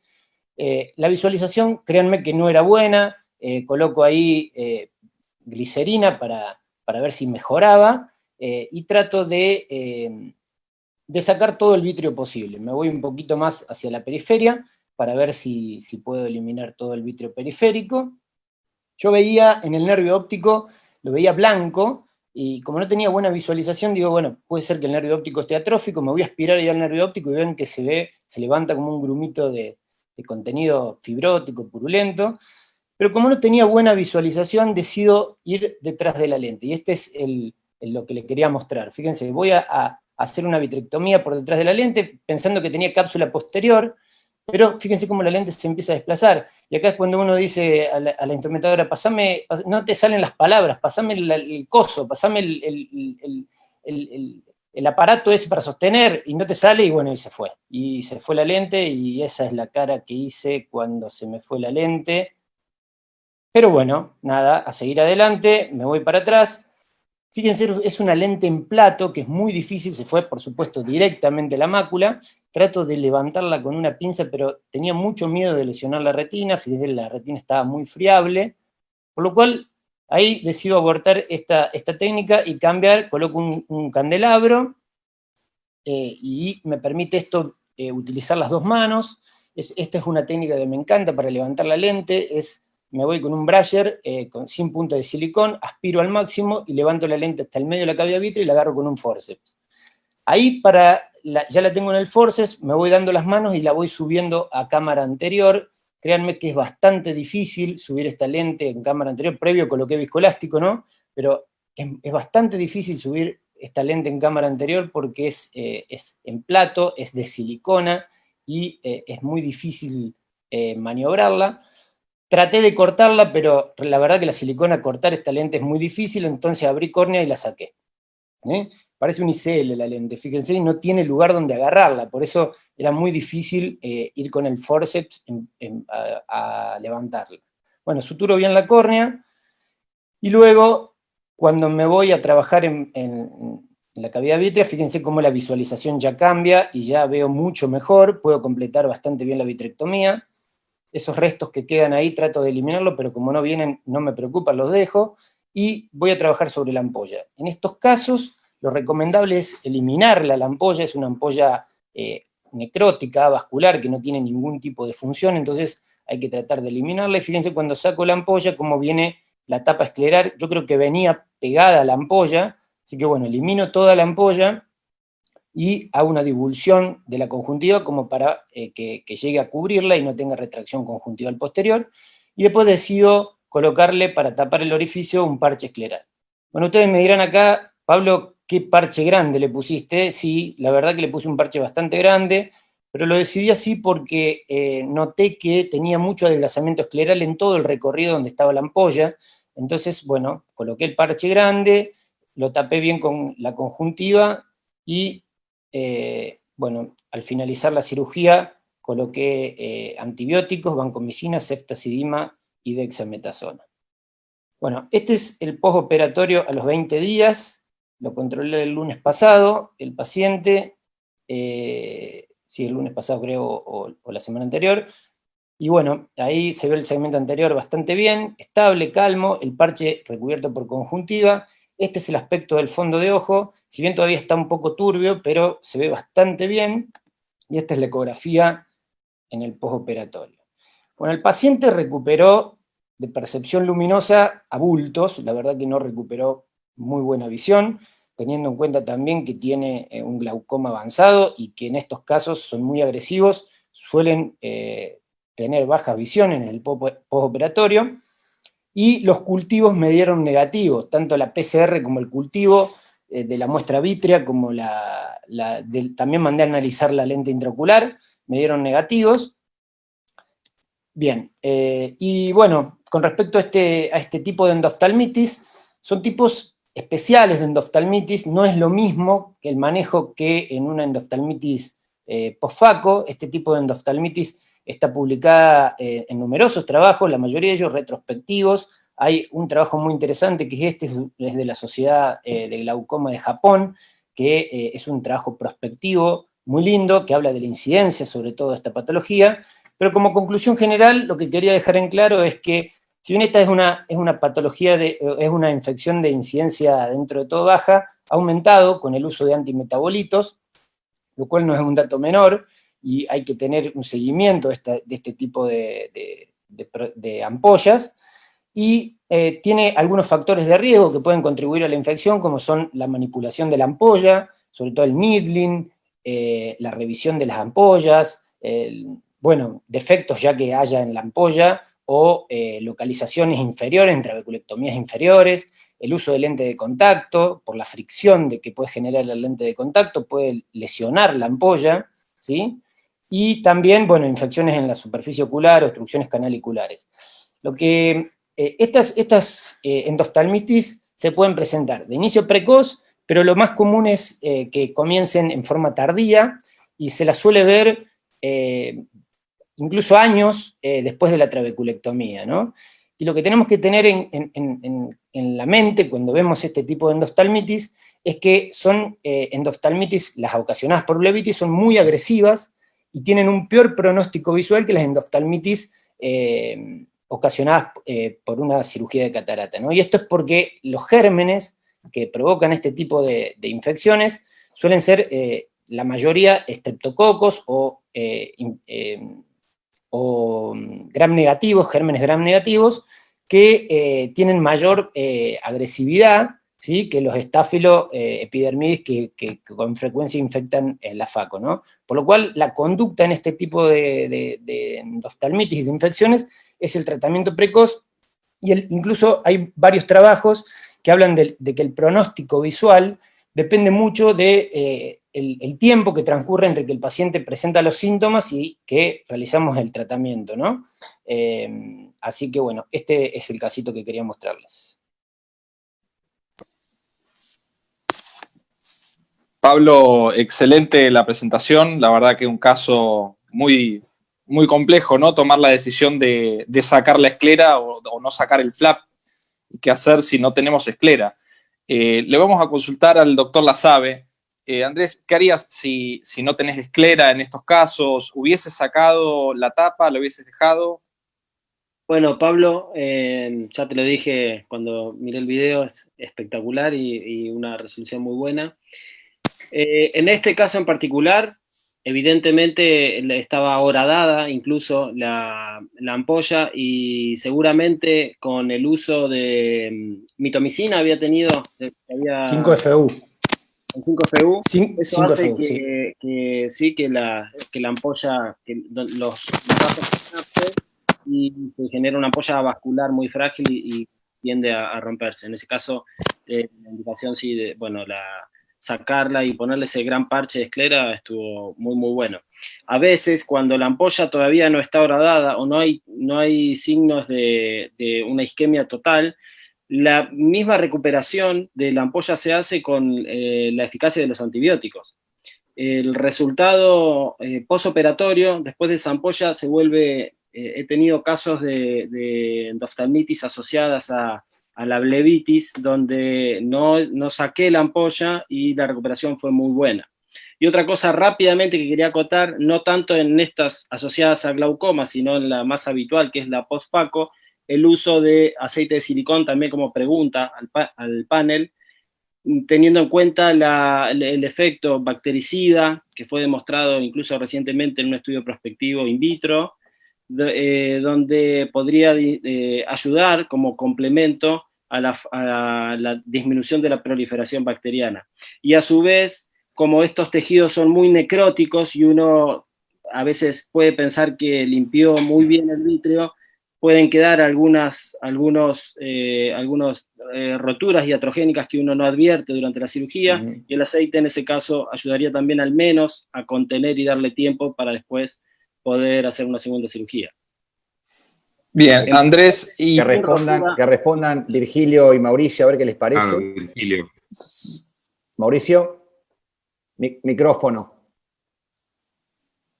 Sí. Está congelado, Mauricio. Ahí está. Sí, el caso es muy interesante. Congratulaciones a Pablo. Con respecto al pienso que es una armamental, una arma importante en casos que tenemos mucha tracción en la periferia, es que tenemos un poco de recelo, de desprendimiento de la retina después del evento.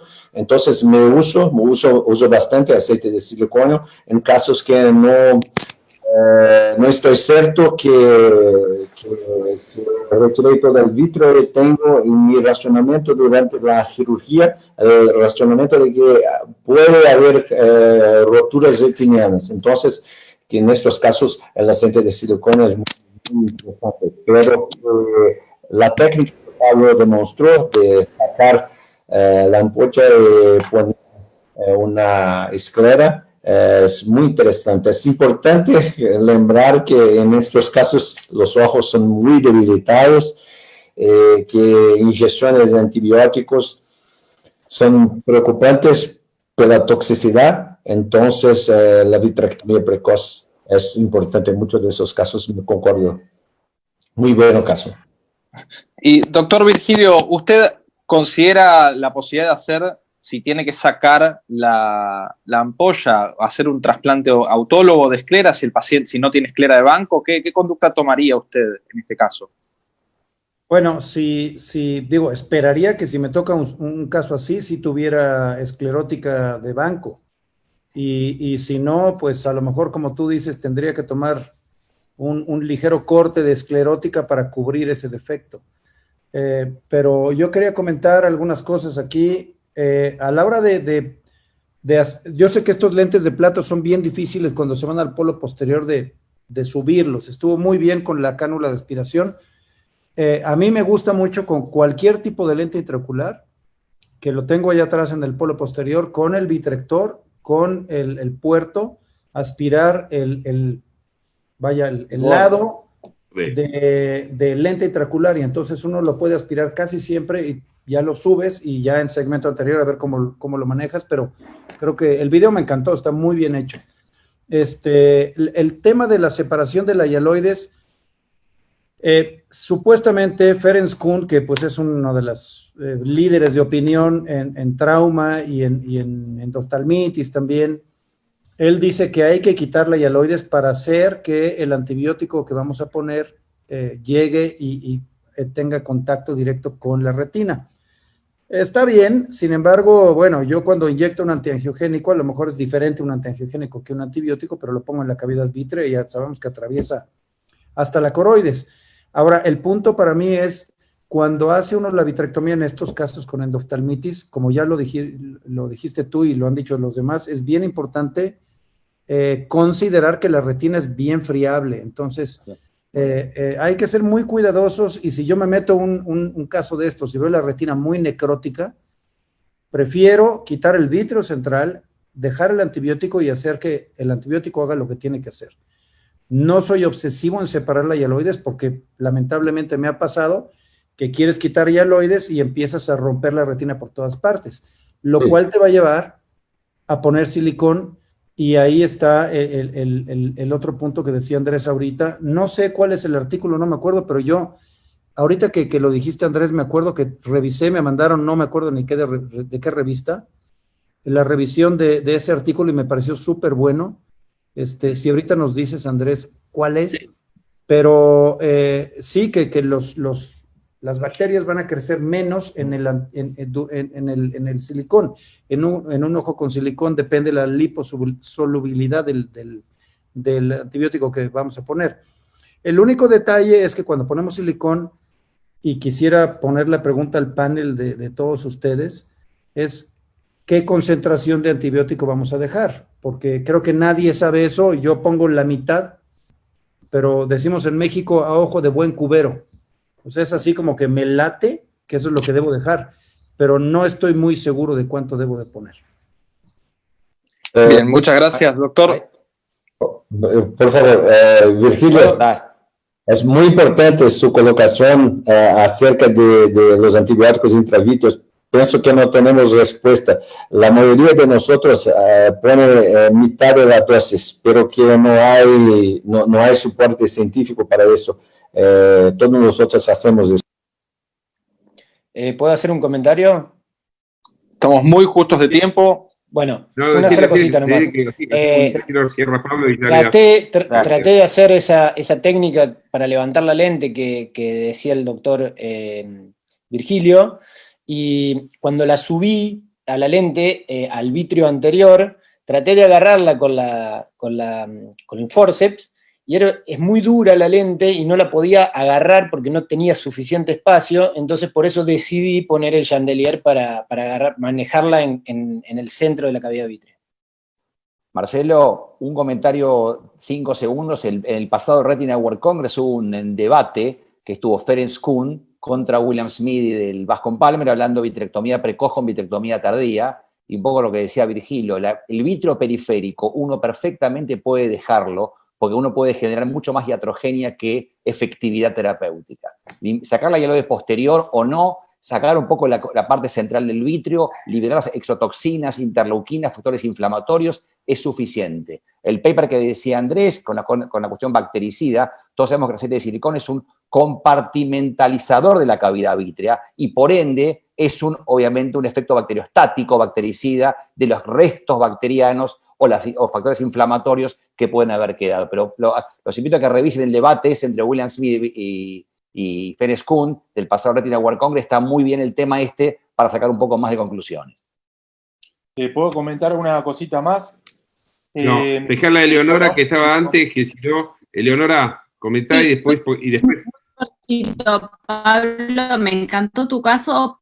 Te pregunto, endofoto del cuerpo ciliar, porque esa trave ya no es funcionante y con el parche de esclera y esa esclera con escleromalacia progresiva, si tenemos mucha presión, ¿lo consideraste? ¿Lo hiciste? ¿No lo mencionaste?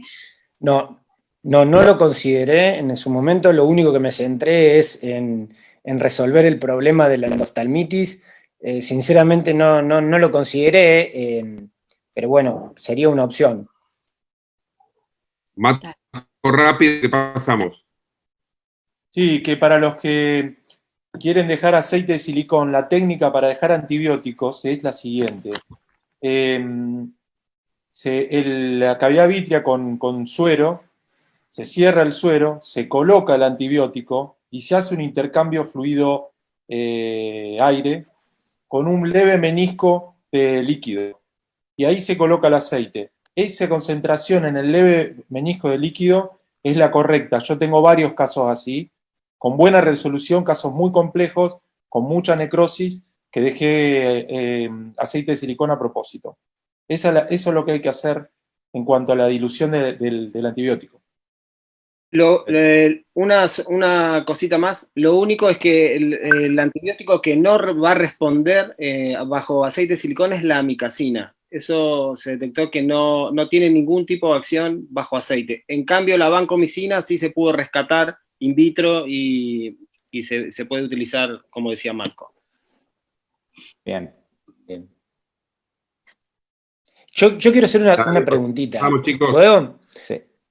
Con respecto a las endoftalmitis post cirugía de catarata, cuando ustedes ven todo el bag lleno de contenido purulento y demás, ¿qué prefieren hacer con la lente intraocular en el caso de que tenga un compromiso muy serio del bag? ¿Prefieren sacar la lente intraocular? ¿Prefieren dejarla? ¿Prefieren hacer una capsulotomía posterior y colocación de antibióticos? ¿Cuál es la conducta, por lo general, del panel, sobre todo? Mi conducta personal, Pablo, es hacer una vitrectomía. No estoy preocupado con sacar todo el vitrio periférico y la hialoide posterior, pero que solamente hago la capsulectomía subtotal. No saco. No. Siga, doctor. Termina Mauricio, sí. Siga, doctor, por favor. Apagó el micrófono. Mauricio. Continúa. Sí, Mauricio. Sí, lo que hago es la vitrectomía. No me preocupo con la vitrectomía precoz. No me preocupa el vitrio periférico y la hialoide posterior. Y que le hago la capsulectomía posterior subtotal, mantengo la lente porque pienso que es más traumático removerla. Después antibiótico en los fines de la cirugía, y aceite de silicona o no, de la dependencia de las condiciones de la retina periférica. Perfecto. Bien, disculpen, en honor al tiempo, tenemos que continuar. Va a presentar el doctor José López Roca y va a hablar sobre desprendimiento de retina pseudofáquico.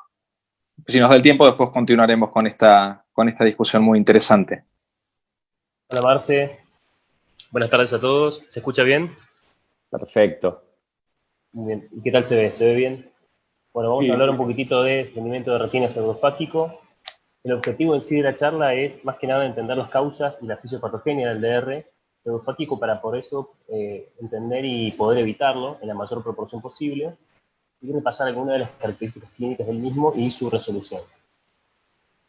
Lo primero que nos preguntamos es si la cirugía de catarata aumenta efectivamente el riesgo de desprendimiento de retina, y podemos decir que sí, si tenemos en cuenta que el riesgo de DR en la población fáquica en general aproximadamente es de 1 en 10.000, y al sacar la catarata nosotros lo que tenemos en los diferentes estudios es una incidencia de hasta el 1% y más incluso, pero bueno, lo bueno de todo esto es que cuando pasamos de la intracapsular a la extracción extracapsular, disminuyó muchísimo el riesgo, probablemente por conservar la cápsula posterior, y entre la extracapsular y la FACO no ha habido grandes diferencias, así que la cosa parece venir mejorando.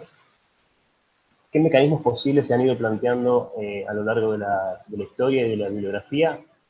Cambios estructurales en el cuerpo vítreo, una precipitación del desprendimiento vítreo posterior, una inducción del DPB precoz, por así decirlo, una anteriorización de la base vítrea al reemplazar el cristalino por una lente de menor tamaño, con la consiguiente tracción.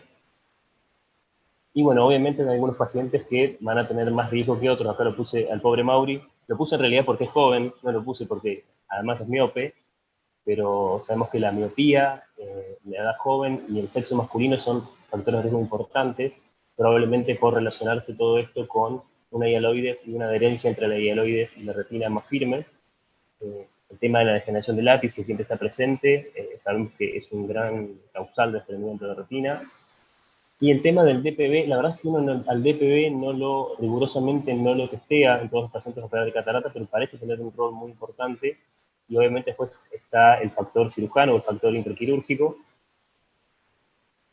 Este es un estudio de los más citados, que es un estudio de Ripandelli, que lo que hizo fue estudiar retrospectivamente 453 ojos hemétropes, ya no había miopes, operados de catarata. Lo que descubrió era que un 80% de los pacientes, casi un 80% de los pacientes que no tenían DPB lo desarrollaron precozmente, o sea, entre 2 y 26 meses en el postoperatorio.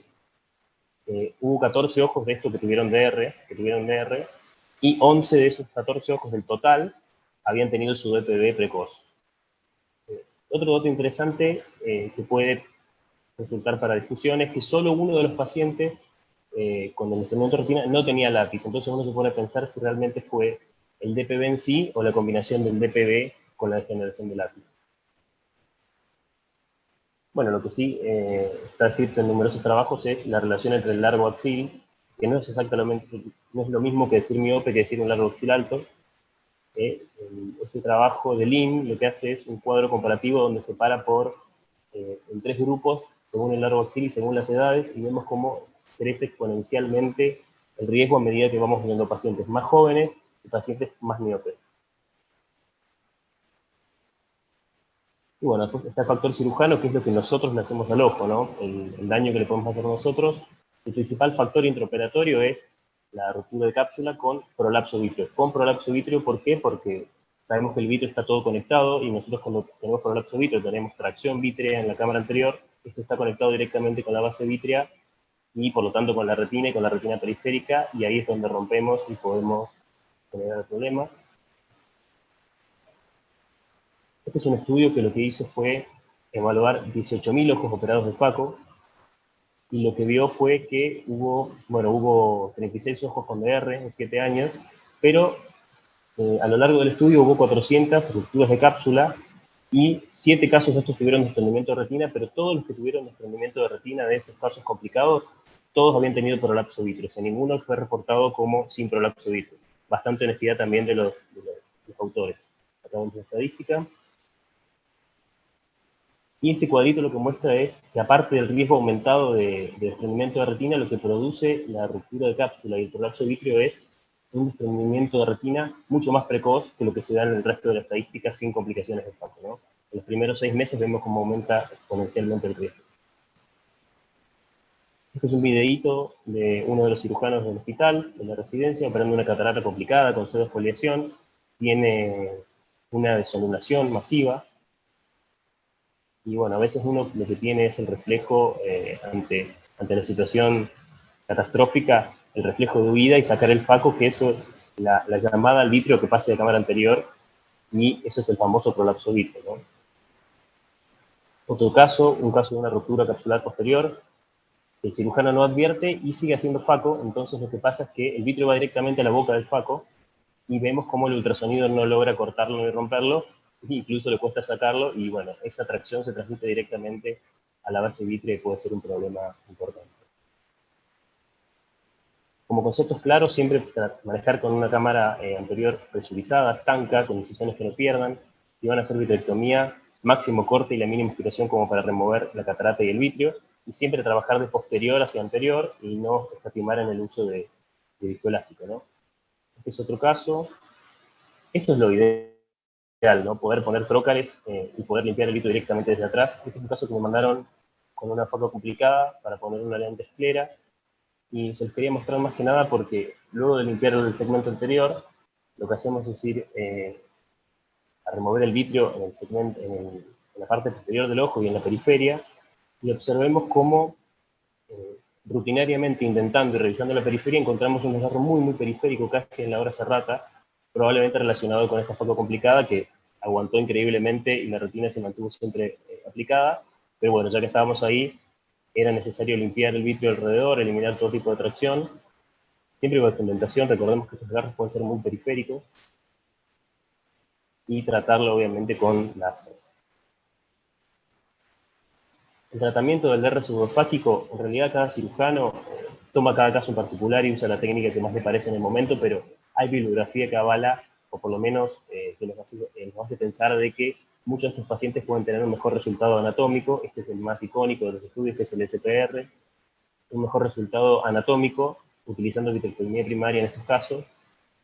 Acá puse un caso propio de hace unos meses, un paciente con una FACO sin complicaciones, que tuvo su desprendimiento de retina pseudofáquico, y lo que le quería mostrar es lo periférico pueden ser estos agujeritos de retina, que sin indentación no los vemos.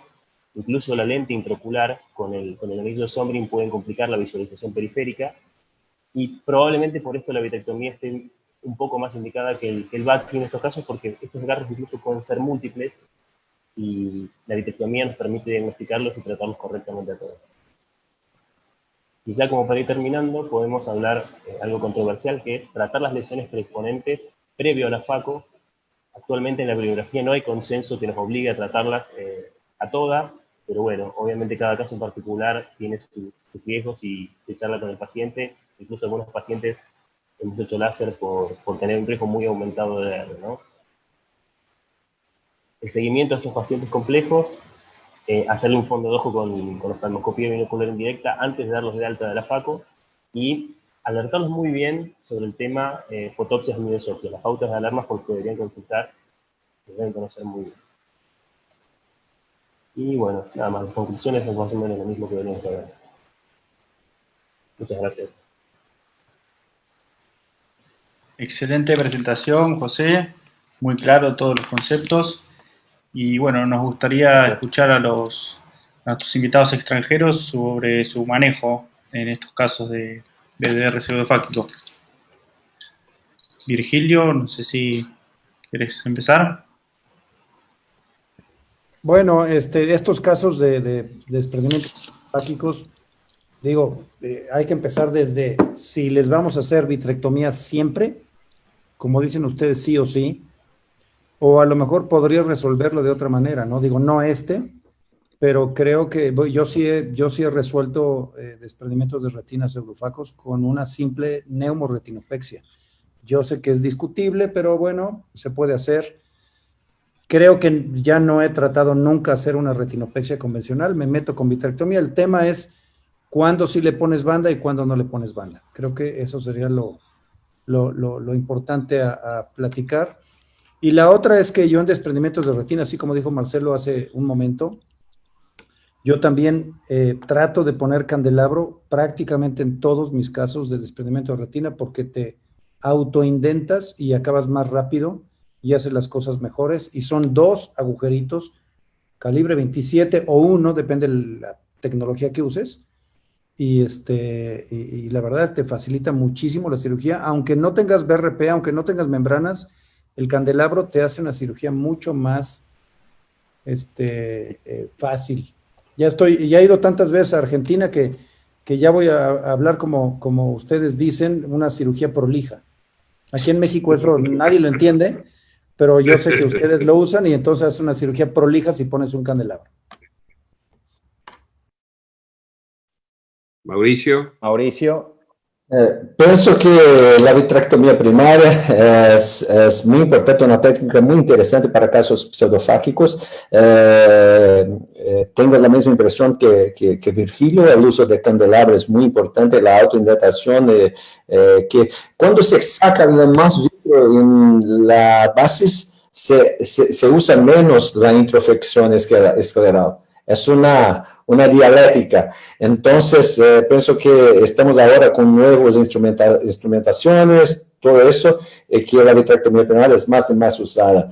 Me gusta en estos casos la introflexión escleral cuando tenemos una periferia con vitro muy adherido, y que en la cirugía yo no fui capaz de sacar todo el vitrio que me gustaría de hacerlo. Entonces, que paro por allá, meto un bloque escleral sin problema, finalizo la cirugía. Pero que mi técnica de elección es la vitrectomía primaria, en especial para los rasgos superiores.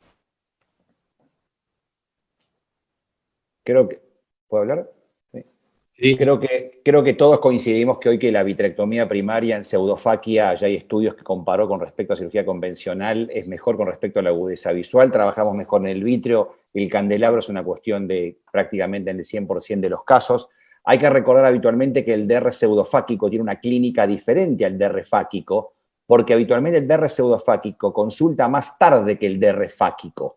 El paciente operado de catarata, perfectamente operado, o tuvo una rotura capsular, habitualmente no discrimina, esto que vos dijiste, José, la fotopsia o la sintomatología, no discrimina si la fotopsia o la miodesopsia es por la catarata operado, por la no catarata. En consecuencia, hay que tener mucha información y obviamente cuando uno opera a un paciente de catarata, como antes mostró Ana, y tiene una rotura capsular con un núcleo al vitrio, y uno hizo una vitrectomía prolija y colocó la lente después perfectamente bien, saber que ese enfermo tiene un riesgo mayor de desprendimiento de retina pseudofáquico, y siempre discutimos en paneles con respecto a si uno al paciente tiene que decirle o no decirle que es una rotura capsular, porque por más que uno lo reparó perfectamente bien, sabiendo que es un paciente que va a tener más riesgos de un DR pseudofáquico, que son más evolutivos, que son menos sintomáticos, el paciente no discrimina bien si la fotopsia o la miodesopsia es por la cirugía de catarata o no, y sin ninguna duda la vitrectomía hoy por hoy es el procedimiento sin cerclaje escleral más utilizado globalmente y con el gran consenso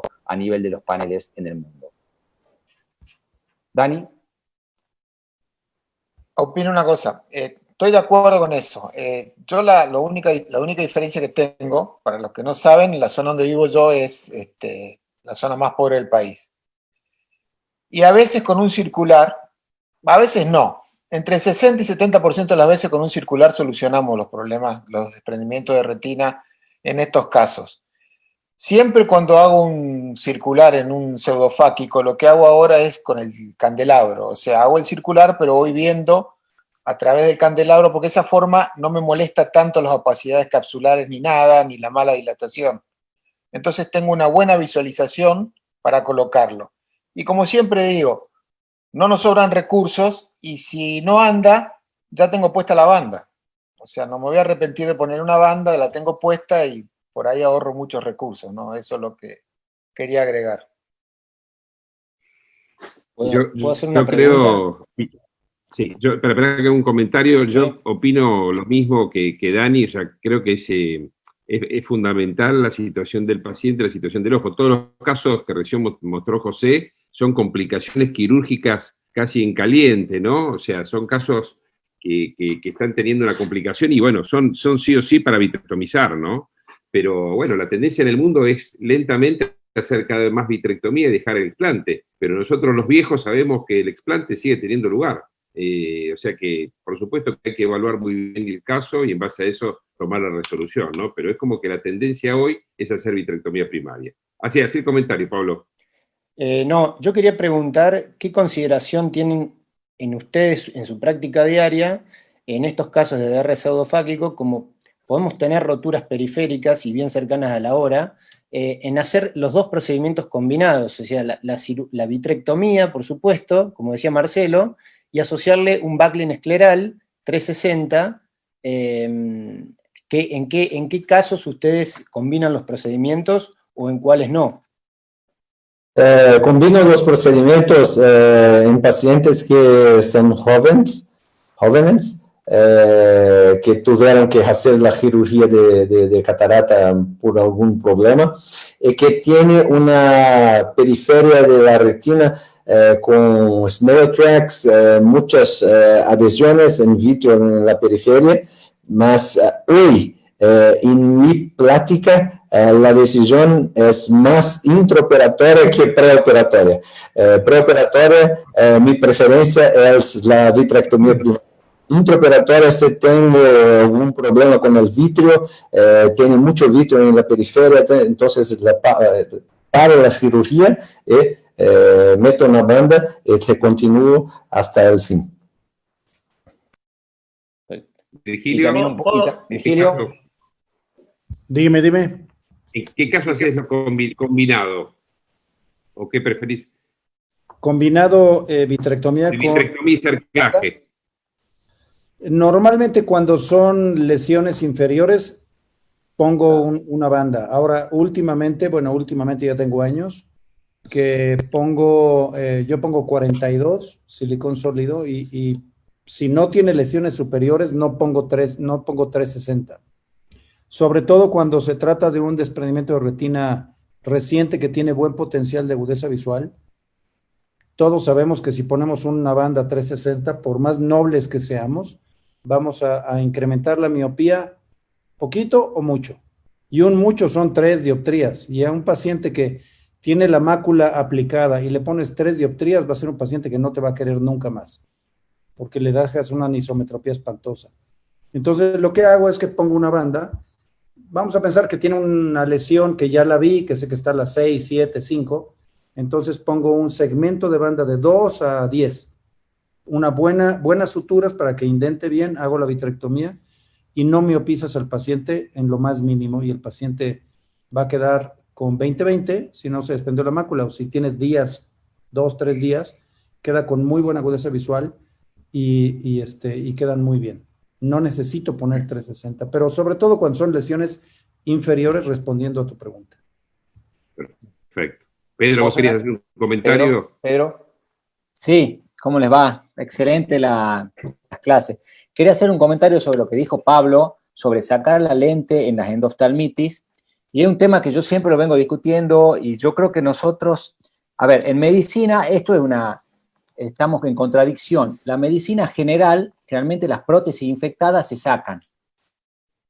Y el lente intraocular en endoftalmitis, como decía Pablo, con todo ese moco que tiene alrededor, es una prótesis infectada. Pero también tenemos en cuenta que si lo sacamos es una cirugía muy traumática, entonces tenemos que hacer un equilibrio. Ustedes, digamos, ese moco que nosotros vemos es un biofilm, es decir, son bacterias que han producido biofilm. Y si yo generalmente no saco esa lente, es muy difícil que entre un antibiótico ahí. Yo lo que hago es tratar en primer medida, la primera vitrectomía, generalmente no saco la lente, es decir, hacemos una vitrectomía, pelamos la hialoide y pongo el antibiótico. Lo dejo 48, 72 horas.